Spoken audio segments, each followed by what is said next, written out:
And welcome to the Smart Money Simplified podcast with your host, Brent Mekosh. Brent, it's a big episode, my friend. Yeah, I'm pretty proud of what we've been able to do here, Bill. I mean, this is our 100th episode today. And Ah, we were chatting a little bit before we started recording this, and you were saying that most don't get past two. don't get past two. So we've gone 50 times what most people are actually doing. So I'm happy with that. And it truly is. It's one of my favorite things that we do every week, and we try to get one done every week. And it's a blast, and I'm looking forward to the next 100. So thank you for being a part of it.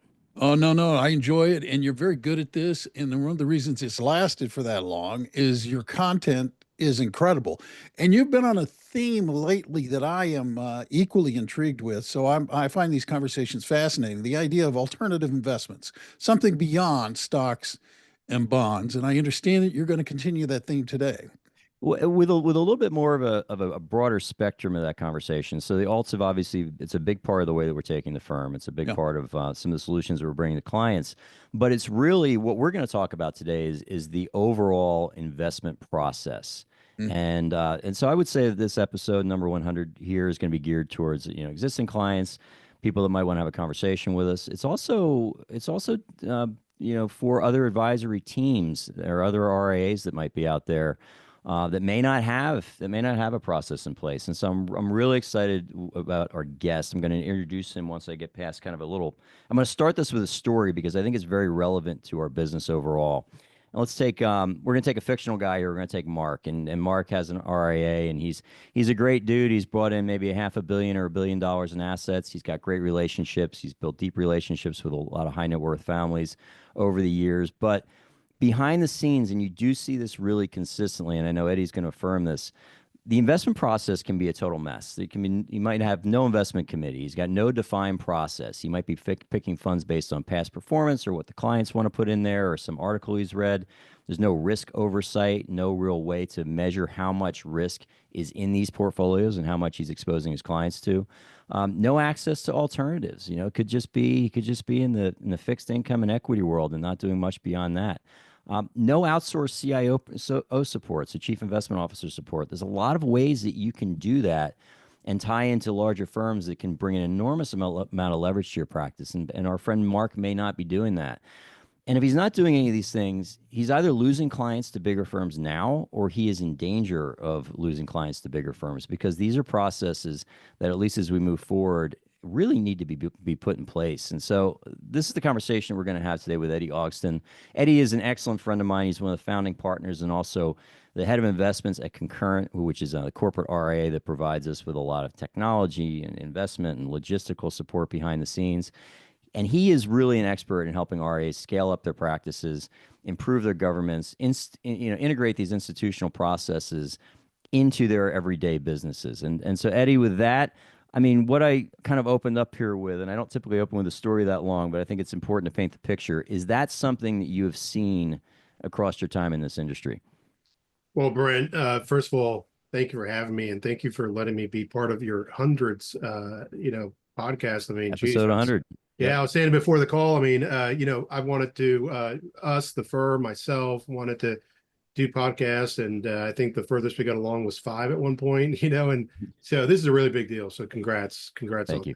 but going back to your question, I mean, unfortunately, we know a lot of Marks, right? I mean, Mark, this advisor that you're kind of referencing, unfortunately, is a very traditional advisor in the market today, and it really doesn't matter how big the advisor is or what firm they're at or anything like that. They end up in this situation that you've described, where there's just a ton of gaps in their process mainly, and what they're delivering to clients. And so, it's not so, in terms of fiction. I mean, these Mark exists for sure. Yeah, and Mark is he's fictional. So anybody listening that is Mark, because I actually know a couple Marks in the business, That's not right. directed at you guys at all. But no, I think it's important. I think that even my own, I'll start with my own journey as an advisor. When I got into this side of the business after leaving the institutional side in 2007, uh, I built the early part of the business in our portfolios on some individual stocks and bonds where I was the guy. I was the portfolio manager that was choosing these investments. And you realize, I think, if you kind of wisen up in the business a little bit and get smart enough, you realize that you really can't do all of these things. You've got to, if you want to be a portfolio manager, that's fine, then go ahead and do that. But you can also do that and be a true wealth manager. And you recognize that you've got to tap into a lot of people that have a lot more expertise and a lot smarter and a lot more focused on this than you are. And I think probably the first thing that you need to be thinking about is that shift in mindset is like, what do you do for a living? Are you a portfolio manager or are you a wealth advisor? And does that sort of ring true with you as well, Eddy? Yeah, absolutely. I mean, I think what ends up happening is, becoming an advisor historically has always been a very difficult journey, right? It's a journey that really takes a lot of effort. It's one that historically success is measured by relationships and trust. And so if we think about Mark and we think about any advisor who's had a lot of success, you define Mark as having, 500 million under management. I mean, with that success comes a number of things. Number one is they've probably been doing it a very long time. Right. And so they've got a lot of legacy ways of doing things, right? And they probably haven't, perhaps changed in many of the ways they've done things. But I mean, I think the most important thing is the reason that they've grown that business and have been successful is because they've been able to build trust and build relationships. And so, yeah, no, I completely agree with you. So if you're an advisor out there that's thinking about this and Mark's story resonates with you, what is really the first step to developing a formal process? Where do they take it from here? Yeah, I mean, I think it's sort of like, the first thing you have to do is sort of want to, right? The idea of like you have to accept, and accept what you're good at, accept what you want to focus on, accept and think through, what is your value proposition? Like, what is the true value that you deliver to your clients? And I think any successful advisor, as they go through that process, it really starts with, thinking about their firm and thinking about their strategy and business plan and all those things that any business owner should be doing. And as you go through that process and you're honest with yourself, I think you very quickly realize that the success of your business is going to be based on, how quickly can you know, support and build those relationships so that it creates referability and sustainability in what you're delivering. And to do so, you've really got to put your effort there, right? That's where your focus has to be. And how quickly can you get everything else in your practice, streamline it, create efficiencies, and so truly create a business, right? I mean, that's what a business is. And so, when you're first taking those steps, I think it's just acknowledgement and taking the big step of I need to do this different. And so the next thing from there, we keep throwing out this word institutional, and I want to point that out because I've spent a lot of time on the institutional side of the business, and a pure institutional approach is not exactly the perfect fit for families and for family wealth. And when you start talking about families and the dynamics of families, it is different from institutional clients for many reasons. And so when we think about institutional, what we're really trying to do is take the best of what an institutional framework provides and bring that into the wealth advisory business. And what that really means is framework. It means process. It means framework. It means that you're not putting your emotions nor your client's emotions, implicating the actions that you're taking from an investment management perspective, nor from a solution perspective, right? How do we solve this problem? It's not just, do we invest in this stock or another, but rather, how do we solve it more holistically? That becomes a process, really a process from an institutional perspective. And so we try to match that up. That's really what we do on our end. And what do you think? You mentioned a really interesting point here, talking about how the institutional business, you can put the institutional processes and framework around this whole thing, which we're going to talk about that. But that institutional client is different than a high net worth or ultra high net worth client. What are some of the big key differences that you see between those two users, I guess, of the investment services? Yeah, so typically institutional clients and institutional managers are providing very singular solutions. And so think of, a university, and a university is managing, $1 billion, and that $1 billion has a very specific mandate. And there's a CIO on that board, and so from an institutional perspective, they're trying to solve very specific investment allocations in their portfolio. And then you look at a family that's worth, let's say the same family worth $1 billion, and the complexity to that family, to all the different, estate planning, all the different disciplines that are required to support how the family's wealth has been designed, right? All the estate planning and advanced planning that has gone into that client.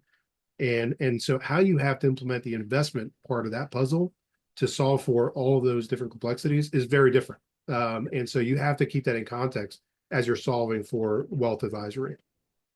I think that's a great point that you bring up. I mean, the level of complexity within a family is Oh yeah. is massively different, and particularly when you get to those kind of levels of wealth, where the dollars might equate to what you typically think is an institutional portfolio, but what's happening behind the scenes and the personalities and all the stories that are occurring is very, very different. Yeah. It's a dynamite point. So I think one of the first things that you can do if you want to start putting processes like this in place, if you're an advisor, it sounds kind of simple, but I'd be curious your thoughts on this, is just establishing a formal investment committee. I mean, what are your thoughts on that? Yeah, it's interesting as we meet teams and advisors like Mark. What ends up happening is not only do they not have investment committee, and they don't have processes in place, um, but 2 points. One is you're doing a lot of the same things they've been doing their whole career, right? They started their career in a certain way. They're still doing what they were doing when they were getting their first clients, and now they're $500 million in, a couple hundred clients, and they're still doing the same thing. So number one, that's a big issue. So I think an investment committee allows you to do a lot of things. Number one is it does allow you to articulate your vision of how you build and develop and design an investment policy for the firm and what that means for the end client, and how you generate solutions for those end clients and for particular issues. And then it allows you to basically build out a lot of framework in terms of how, not only how you're going to manage the money, but it allows you to expand the thought capital that's coming into the investment committee and into the practice and ultimately into the client's portfolio. Because once you set up an investment committee, you start bringing specialists into that committee. It's no longer only your voice, and it's no longer only your background and your expertise, and your time, right? Because a lot of your time is working with the client. And so all of a sudden you have others that are dedicated and focused on all of what you're trying to solve for from an investment perspective. So I think not only do you create a lot of process in the beginning of a framework with the investment committee, but all of a sudden you've expanded the thought capital and the thought leadership that's informing the investment committee and ultimately the decisions that are being made for your clients.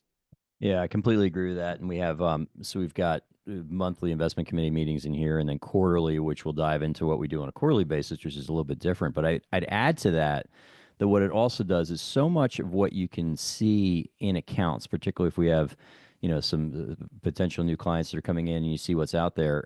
There's not a reason that a lot of these positions or individual investments actually even exist in the portfolios anymore. It was an idea that an advisor could have had that was one off 7 or 8 years ago, and then he or she may have forgotten about it after the fact.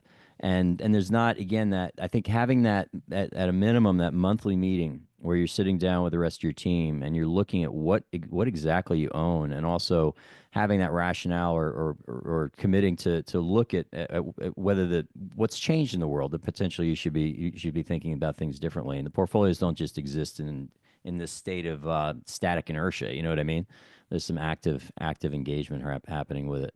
And I think Yeah. what's been really powerful, and I have you to thank for this, is so when we really wanted to build our process here at the Wealth Stewards, you're the first person that we talked to, because we knew what we wanted to do. We had this vision of what we wanted to do, but we also recognized that we wanted to leverage almost an external, chief investment officer to really get that institutional level research and thinking behind what we were building. And Jeff and I came to you, and as always seems to happen when I come to you for something, Eddie, you give me what you think your best solution is. We ask for like 3 or 4 other ideas, and then we come back to what you initially gave us in the beginning. But there's a lot of firms, such as whether it's an Investco or if it's a Fiducian or it's a Mercer, that can act in that role. And now you obviously helped guide us towards one of those solutions. But why do you think it is so important for a team like ours or for other teams out there to not be afraid to leverage those external resources? Yeah, I'll say a couple things. First, I appreciate that. If everyone listened to my advice the first time, I think we'd all be better off, Brent. But nonetheless, that's not something I control. I'd say a couple of things. So, the first is I always think it's really interesting because when there's a lot of stats that are thrown out when we compare retail to institutional, and a lot of times, I think one of the worst examples of the way that's articulated in our industry is, sort of smart money versus dumb money, right? In retail versus institutional. I'm not a big fan of that. And, what I find really interesting is that, one of the challenges with advisors is, advisors are also represented in the idea of retail money. And what's amazing is that, the challenge with not having that investment committee and not having those different voices is, to your point, you end up with a bunch of stuff. And the reason that there's a bunch of stuff, these portfolios that are landing on your desk, because your clients are referring you prospects. Those prospects are coming to you. They send you a new account, and there's a bunch of stuff, and you're looking at it thinking, what do I do with this stuff that's on this? Why do they own it? And the reason is because those advisors are part of that retail market. Those advisors are doing the same thing we tell all our clients not to do. They're acting on emotion. They hear a really good story, they buy for their clients, and now it's in their accounts. You get that portfolio and you think to yourself, what is this doing here? Right. Yep. And so, going back to there's a lot that the investment committee does for you and the clients, allowing you to really focus on what is meaningful in a portfolio to successfully focus on the client's outcome. And you all as advisors are the stewards of that. You're the ones that know your clients. You're the ones that understand what they're trying to achieve and what those outcomes need to be. And so, as we form that investment committee, we've got a bunch of folks on that now, but you guys do a great job of thinking through all that, understanding your clients, and then we come together. And I think our goal is to really keep the framework together and make sure that we're focused on executing something that is that is thoughtful across your clients. I think you bring up a great point in terms of the emotional decision making behind a lot of what you see in portfolios that comes in the door. And there's a reason it's interesting because you can look at performance from larger institutions, college endowment funds, things like that, versus the retail investor that we talked about. And they're always outperforming by several percentage points a year because that emotion piece has been pulled out of it. And it's really hard to do that because come on, I mean, the reality is that there's a lot of emotion, both positive and negative, around finances. But I view one of my jobs as an advisor, and I'd say this to clients, is like, hey, like my job is to keep you in the game. If I keep you in the game and keep you from hopefully making bad decisions when it gets painful, because I've been in this business now since 1995, and you've been probably about as long as me, if not slightly more, and and what you recognize is that there's painful times every 2-3 years you're going to have one. They pass, but if you make terrible decisions during those painful times, you've wrecked what the outcome is going to be years down the road. And I think one of the powerful things about bringing in that external CIO, having that formalized investment committee and process in place, is that when you have those difficult discussions with clients when things aren't going so well, like 2022 be a great example of that, where it wasn't much that worked that year. It's not just Brent's opinion, or it's not just Eddy's opinion, or if we had Mark, if Mark was doing this, our friend Mark, it's not just Mark's opinion. It's like, no, here's actually why we're doing what we're doing. Here is the risk parameters that we have in place. And also, by the way, here's what we're showing you through the whole planning process that we're in.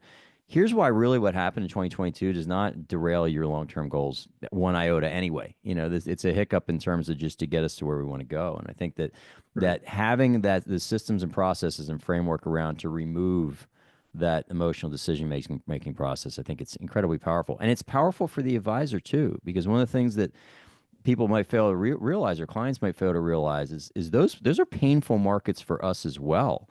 And to the extent that we can strip our own emotion out of it and make sure that we're not going to enhance what could be a bad decision on a client's side, I think is really powerful. Yeah.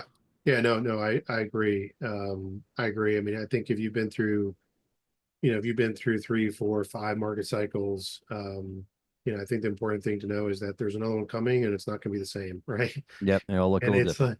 yeah, and it's always a little different, and they are painful, but it's amazing, right? After each one of them, clients end up in a better place if they're consistent, they have a game plan, and they're Yep. executing and implementing, with that plan. So yeah, I think the greatest value that you all bring, and Mark, this fictional character can bring to their client is, the reason we talk about relationships being so valuable is because the only way to truly understand and connect the dots between the client and their portfolio and their plans and their outcomes is being stewards and truly knowing the client and understanding that client. Without that relationship, you're just not going to be able to provide the same outcome. Um, Yeah. and how we get there, right, is it's going to be always a different journey. But I think that is literally the greatest value that you offer to your clients. And I'll segue into challenging markets and some potential solutions that at least have helped in the past mitigate some of that. Now, why do you think? Now, we're obviously, as you know, and here at the Well Stewards, we've got a big push into private markets and alternatives. What kind of I guess how much of that do you see being rolled out industry wide? Is there too much talk about alts? Is there not enough? Like, what place do these private markets, alternative investments, what do they have in this future RIA practice that we're trying to build here? Yeah, I think it's a very fascinating question. And it's one of these areas that I think we have some very strong opinions about. So the first thing I'll say is that, alternative investments, private markets, it's a catch-all, right? There's a lot in there that we could be talking about. I mean, I think there's a lot to say about investments that uh, act, perform, and have different risk profiles than what clients are traditionally invested in, which is stocks, bonds, and their personal real estate, right? And so number one is, I think there's a lot of value in diversifying with Hmm. investments that could have significant contributions to diversification of those investments. Having that said, there's always been challenges with alternative investments and private markets, in that there's a lot of their value comes from the fact that they're alternative. And so what do we mean by that? So number one, they a lot of times have liquidity constraints. So liquidity means a lot to certain clients. Other clients, it's more suitable, right? There's more liquidity needs for some clients than others. There's market downturns where liquidity becomes really important. So knowing your client is probably the most important part of thinking about accessing private market investments. Obviously, you guys do. The next step from there is, when you're looking at private investments, there's a due diligence component, right? Understanding the underlying strategy. And I think for most advisors, sometimes there's a bit of a lift there because it's a new strategy or a new way of thinking about things. But typically, advisors that have been around a long time, can get through understanding strategies, and that's not a big educational gap that they have. The bigger challenge with these is how you access the investment. So, the structure of the investment itself, the vehicle that you're going through. There could be gaps between the underlying strategy and investment and the vehicle you're accessing, and so that the outcome is different from what you would expect from the strategy, for example. Right. So these are definitely different. And then lastly, with private markets and alternative investments, is it is very different in terms of the covenants of the investment. In other words, the terms that you're agreeing to. So you could have an investment that's great, but the terms can be terrible. And that's not only fees, but it's all kinds of other things in those terms, because they are quite different. And so I think the key to alternatives in the marketplace, number one, is education. Advisors have to get educated, not just on the strategy. It is not enough. It's on the structure, the vehicle, the terms, right? And then the next part is operationally how you're accessing it and how you're using it with your clients. There's some nuances there in these products. Obviously, we have a lot of technology and tools to solve for that. And then to your last point, I think that if you can do that, the outcomes for clients can improve, right? So I do think that these investments are going to provide a lot of value to the end client, especially over the long term, because not only does it change kind of the return and the risk profile of investments, It also, I think, works a lot with like the emotions of clients. And long term, if you think about where we are with stocks and bonds, where they are fully valued, we can argue, anyone can argue about that, but they are fully valued based on historical perspectives. Yeah, all of a sudden you're throwing in investments that really can change those dynamics and change the experience for the client. So, I think it's an exciting time because a lot of these private markets have become more accessible, but it's also one filled with risk where advisors really have to come up the curve from an educational component. So we're excited about it, but it's definitely an area that we've got to pay attention to. Now, I want to talk a little bit about the risk that you mentioned here. So, if you're looking at publicly traded equities, for example, you're representing really less than 1% of the companies that are out there in the United States, if even that much. And so, private markets, you obviously have the ability to access a lot of these other companies or asset class types, or you name it. But it's such a big world that how do you properly do the due diligence on some of these alternative investments? Yeah, I mean, it's different. It's different for sure. Like I mentioned, you definitely have certain let's take a step back because if you think about it from this perspective, it starts at the investment committee. It starts at the investment program that you've developed for your clients. In other words, your clients might not be what something might not be suitable for them. For example, hedge funds. But we might feel that private equity in middle market, meaning mid-sized private companies, might be a really good investment for your clients, right? Because if you, to your point right now, if publicly traded equities represent a fraction of the equity market in the U.S. And every one of your listeners and all your clients, they know this, but they don't know this in the sense of, this country has been built on entrepreneurs and small businesses. Those small businesses become very valuable. They're in every one of our backyards. And, if you think about private markets, it's basically, middle market is basically investing in these mid-sized companies that are very profitable, across the country. And so if you think about it from that perspective, it's really amazing that an investor, a retail investor, even a large one, could, instead of owning the, fraction of the S&P 500, let's say, they could also invest in these companies, right? That are in our backyards that are really managed with great, great founders. And so on the one token, there's a great value from that perspective because you're opening up an investment universe that is massive. And so from a due diligence perspective, the other side of it is that, one, you have to come up with an investment program thinking, do we want to invest in hedge funds or private equity or real estate or private credit, right? What are the things that we want to invest in? What does that look like? Then you have to think about, okay, how do we implement that? What managers and what strategies are we looking for? And then manager selection becomes critical. In the private market space, manager selection makes all the difference because the amount of work and the amount of expertise that are happening in the private market space to be able to kick the tires across the country. For example, those founder firms, businesses all around the country. Imagine the kind of work and due diligence that has to occur to invest in those companies versus in Apple, or Microsoft. So the value that the manager brings is really one of the greatest components of the due diligence process. So it goes from manager to strategy to then how do we access it? What does the structure look like? And then from structure, what is the paperwork? What do the terms look like, right? Is there something in the terms that makes it not an ideal investment for our clients? So it really is a pretty thorough due diligence process. Now, let me ask you this. So let's think of Mark here that we've been talking about this entire time, or other advisor teams that might be out there. And everything you just said seems like a ton of work and outside of the scope of what they know. They know stocks and bonds. They know that there's this greater world in alternative and private markets that are out there, but they're thinking to themselves, I have no idea how to implement this in my practice. Where do they start? Yeah, so I think let me tell you what I think Mark would do, and then I'll tell you what he should do. So I think Mark would hear a really great alternative investment story, and he would implement it without consideration to all the other parts that I just mentioned. The story is just the beginning.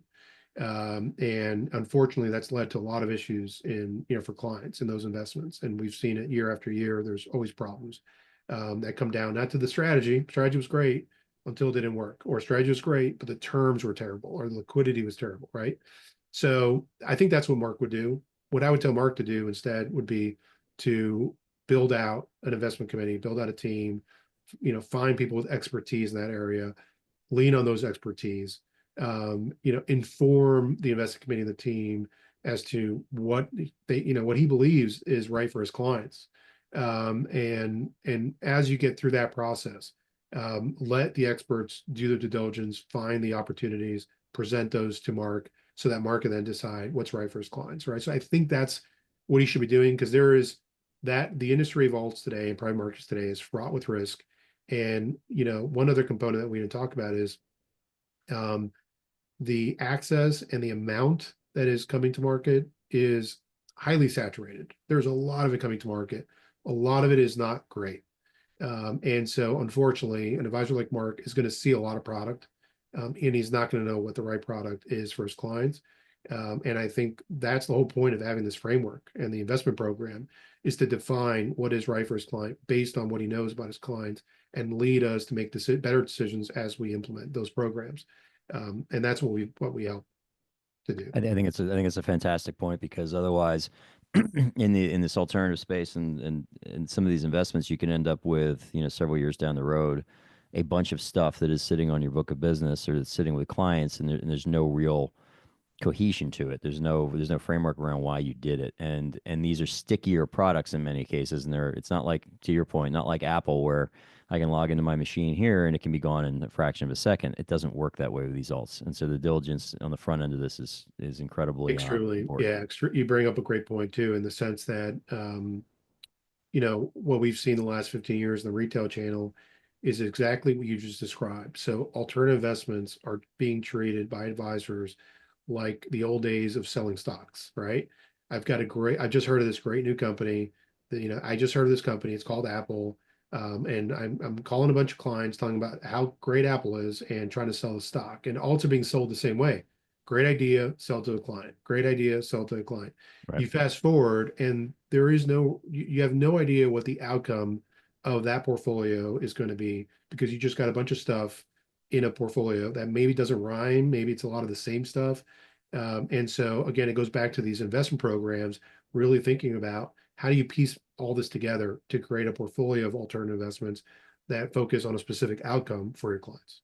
Yeah, that's a great point. I think now we talked a little bit about, obviously, behavioral finance and trying to keep the clients in the game and keep bad decisions, both from the advisor and the clients, from being made during challenging markets. And you can, generally speaking, historically, you can add some performance that way. Another way you can do it is from tax efficiency. So let's talk about where some of the other programs like direct indexing might have a place in modern portfolio Yeah, I think let's talk about direct indexing, and we can go in a few directions here from a tax perspective as well. I mean, I think let me take a step up, before direct indexing, which is one thing that I don't think is fully appreciated by your clients and by advisors in general is, just like we're seeing with what's happening in technology, and we're seeing what's happening with artificial intelligence. Technology in our business is moving in a rate that is very hard to keep up with. And, so it's like what an advisor could do and have access to 10 years ago, 20 years ago, 5 years ago is very different. It has changed dramatically. And so it's really exciting, I think, for the end client, because, the stuff that advisors couldn't do, all of a sudden they can do, and they could do it in scale. So like the level of value that we are now bringing to investors and clients, I think, is shooting through the roof, because we're able to do things we couldn't do before. And so direct indexing is one of those examples. But from a tax perspective, there is a substantial amount of new technology, new solutions that are solving for very complex problems, including concentrated stock, right? We're seeing a lot of solutions around concentrated stock, concentrated portfolios, and highly embedded gains, right? All of this is all of a sudden now things that you're bringing from the institutional world to the retail world, and it's a very effective tools and very effective solutions. And so direct indexing is able to bring a lot of that to us, where before, if you wanted to get index-like performance, you only had a couple of options. You would choose an ETF or an index fund, and that was pretty much it. And in either of those cases, you're investing in the index, but you're investing with the crowd. You don't really have any control over what you own. If you own the S&P 500 index, you're going to own every constituent in that index, and you're always going to own that constituent, and however the index changes. With direct indexing, all of a sudden, your individual account is being managed like the index, let's say the S&P 500, and it can now be traded for your benefit, right? It's not traded for everyone else's benefit. And so when you think about that from a tax perspective, we can constantly be trading the portfolio to create short-term losses to basically manage and mitigate the tax component of your holdings, and do that in a very effective way for clients. And so it has really allowed us to customize the tax process, the tax mitigation process of owning the index for our clients. So to direct indexing has been really phenomenal. I think to your point too, one of the really powerful things is particularly for business owners, which is, Jeff and I are very focused on working with. If you think that there's going to be some large liquidity event that's going to happen in the future, with that is going to come a large tax bill. And to the extent that you can bank some losses to offset that in the years leading up to that is really powerful. And we talk about direct indexing. If anyone's listening to this and has greater questions about that, give me a call. But basically what you're doing is you're taking the quietest year for the S&P 500 that I can recall was 2019. I think the max drawdown might have been 3.5%, which is nothing. It's typically about 12 to 13% in a given year. But in that year, about something like 70 or 80% of the components of the S&P 500 had drawdowns of 20% or more. So what you saw on the surface was like a mirror smooth glass lake, but what was happening underneath this was chaos. And what that did is it created a ton of opportunities to match the return of the index with minor drift, but be able to generate those losses, which can be stacked up and carried forward, either to help you in the current tax year, and maybe to offset something else, or to really bank some almost like you're banking cash flow to offset what the tax might be when and if there's a liquidity event in the future. So I think it's a really powerful tool. And to your point, I think what's exciting about our business is that so many of these high-end solutions that historically may have been reserved for large institutions, the extremely wealthy clients, the business has been massively democratized by all the changes that are occurring from a technology standpoint. I think it's a great thing for clients. Let's kind of wrap up our discussion with this. So we touched a little bit on technology. I think we talked about how Mark needs to maybe get some processes in place, but you have a lot of things happening in the businesses. First, massive changes in technology, which are allowing people and teams to leverage up and put a lot of these processes in place in a way that they just could not have done in the past. And real briefly, do you want to talk about that? Like what kind of changes from a technology standpoint you see coming to our business in the next, in the coming years? Yeah, I think there's many. I mean, I think in our space, in the independent space, what's really pretty amazing is, as we think about technology and how that's been changing and how that's now influenced our business, I think what's happened is that the very best of technology is happening in really like individual technologies. And so one big difference between what we're doing on the independent channel versus as an RIA versus what's happening at the major firms like a wirehouse, is we're able to go out into the street and truly develop best of breed technology by picking the technologies that we think are the most advanced and the greatest value to our clients, and bringing it together to create a solution for advisors and their clients. So number one is being able to do best of breed and not being stuck with an old legacy technology is extremely important when technology is changing as fast as it is. In terms of how the end client is benefiting from this technology. So number one, just from like an information perspective, clients have always had a very clunky experience from an information perspective. So, number one, the fact that we're able to do performance reporting and aggregate everything in a client's life and bringing it all together, not only from a planning perspective, from a reporting perspective, to give them a really clear understanding idea of what their worth looks like, their net worth looks like. I think that's an incredible change over time that we've seen. From an implementation perspective, we've become significantly more effective from a trading perspective, from a tax. I think tax is the one thing that we're going to keep seeing huge advancements in, and just being much more custom and personalized with every client. in terms of thinking about their taxes, and how we can mitigate taxes. And then for business owners, I think that's gone to a whole nother level, because our organization, being independent, being an RA, we're now able to not only use technology like direct indexing, and then we've got enhanced indexing, which takes that to a whole nother level. Um, but if you start thinking about our access to, really major custodians and firms where we could access their capital markets, you can't do that when you're sitting at an individual wirehouse anymore. Yeah. And so we've been able to bring solutions from capital market desks from some of the largest banks in the country to our clients and make that part of a solution with all the other components. And again, that's something that you're just not seeing happen. You haven't seen happen in the past. Well, I think what's really exciting too is that you have this technology is allowing you to do a lot of things. It's allowing you to scale up the business, so you can scale it, repeat it, grow it. But at the same point, you're not necessarily just giving a homogeneous solution to everyone. It allows you in a lot of ways too to go much deeper and really offer extremely bespoke solutions to your clients, which I think is exciting.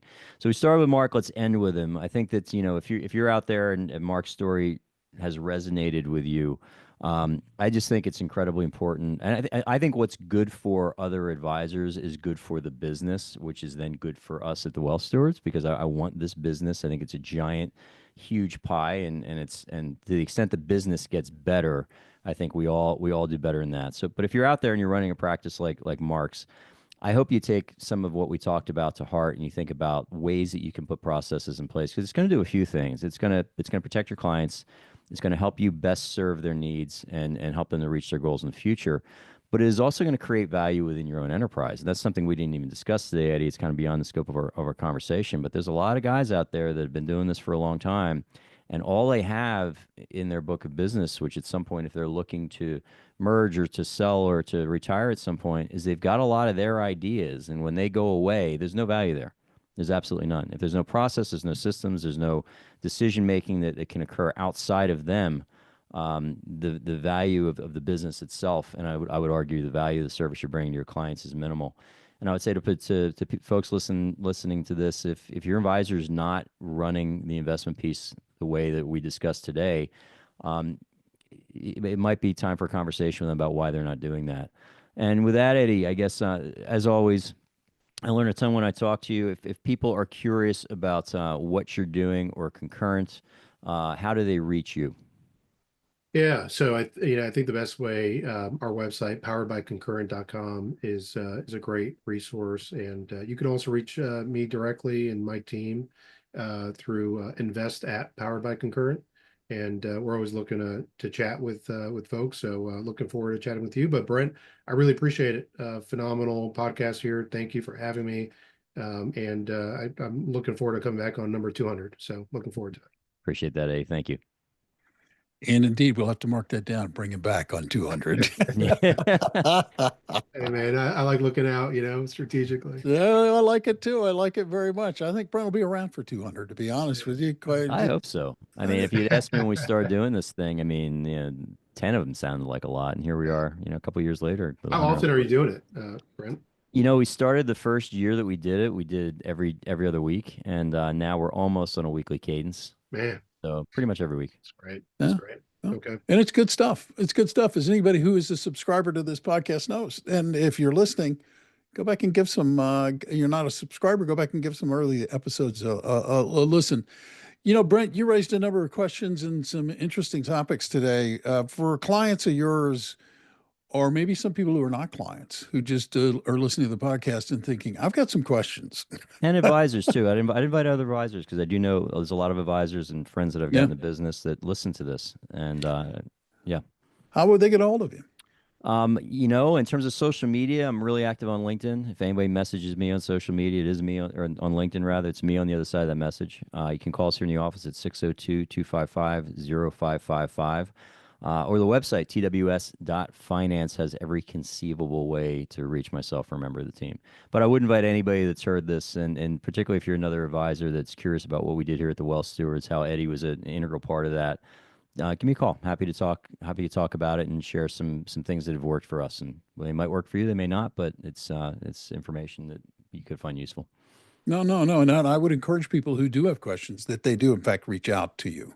They will find that you're as engaging in real life as you are in podcast life. So, and for those of you who are listening to this podcast who are not subscribers, this is the really easy part. Reach out and hit subscribe or follow.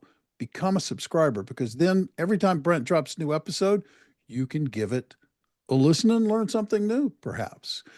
And on that topic, if you like this podcast, if you enjoyed, if you find it useful, informative, share it with people. Tell people that you like it. Word of mouth promotion is a very welcome tool here, and we would very much appreciate it. Until next time, I'm Bill Tucker on behalf of Brent and everybody at the Wealth Stewards. Thank you so much for taking the time to listen today. And do remember that you can go out today and make today a great day or not. It's your choice. Until next time.